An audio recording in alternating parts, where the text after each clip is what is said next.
what's your role as a manager during the acquisition or disposition of your owners, of the properties that your owners have, especially as you're also an investor? So do the owners ever consider you maybe competition, or, how do you see your role in that? Yeah, it's funny because I have never been asked that since like our first year. I feel like I didn't even remember it, except when people bring it up, and it's usually a peer or someone that brings it up. So I don't feel owners have issue with it, and they shouldn't, of course. I explain it two ways. One, well, now my properties aren't near most of what we manage, but two, I don't manage any of them. My company does, right? So there'll never be any kind of different treatment. It wouldn't make sense, right? As far as on the sales side, right? I am a broker. I have agents, but we're not a brokerage, which means generally we don't get involved unless they want us to. Now, have I sold properties for my owners? Yeah, I will. Of course I will. But it's not a primary. And it's only because sorry, I say, I'm an investor. If they want my knowledge and they don't have someone, right, I'm happy to help them.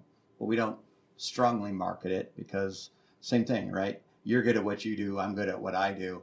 And I don't want to mess something up, right? So at the same point, if they want an opinion on the investment side, same thing, or just an opinion who to work with. That's what I'd say. Like, all realtors aren't the same, just like all property managers aren't the same. So if you're selling an investment, please, right, get someone that handles investments, or they're just going to throw it in the MLS next to a house and not know why they're not getting what they want, right? They're different. But if they want help, coming up with, like I told you, once a year, the idea of coming out and going, this is what we think your investment is worth, right? We see their expenses, the majority of them, not everything, but enough, and we can fill in the rest. So more than anyone, we have a good idea of value, right? And that's something I do. So short answer, right? So it really, like everything, it just depends. Sure. Most the selling and buying I directly work with are my own stuff. And even that is just because when you start getting into apartments, it's mostly off market, and it's just a whole nother animal. Sure.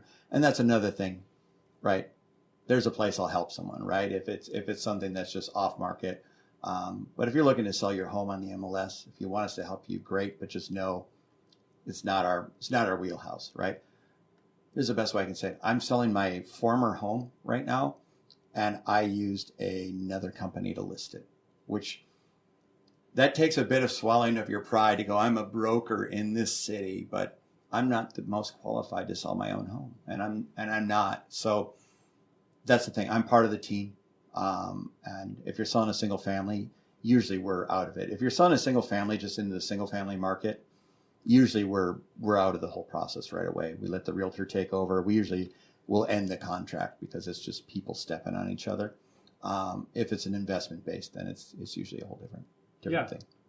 And then what about if somebody maybe is coming into the market here wanting to buy something, 50-unit building, and they want to kind of talk to you about what should they expect for income and expenses at any given property? Do you go on property tours with them, even if maybe some cases they have their own agent or some cases they don't? But how do you advise them going into a market for the first time? Yeah, so there's two ways. So the tours less often. I will because it's fun. I'm not going to lie, right? That's the one time I'm jealous of realtors, right? What is the most fun part, right? Property tours. It's like that. It's like Disneyland if you're a real estate geek, right? It's fun, right? But the best part to give me is the numbers, right? That's what I want, right? Give me a trailing 12 and some actuals, because I mean this in the nicest way, standing next to someone who works primarily on the brokerage side. The numbers you probably got from the realtor probably aren't good. They're very rosy, so they are good, but they aren't realistic, right? So I'm someone, give me at least a trailing 12. Ideally, if it's a bigger thing, I want the last 3. And the difference is they don't have to look good, right? I mean, I've taken properties from crap and 3 years made them good. So I don't care that year 3 looks bad, but I have enough experience to see that picture and to advise. So that's probably my biggest strength, and I will do that gladly for someone, even if they're working with another broker. Want to hear more on this topic? Click the link below for the full episode of Maximizing Your Property Value.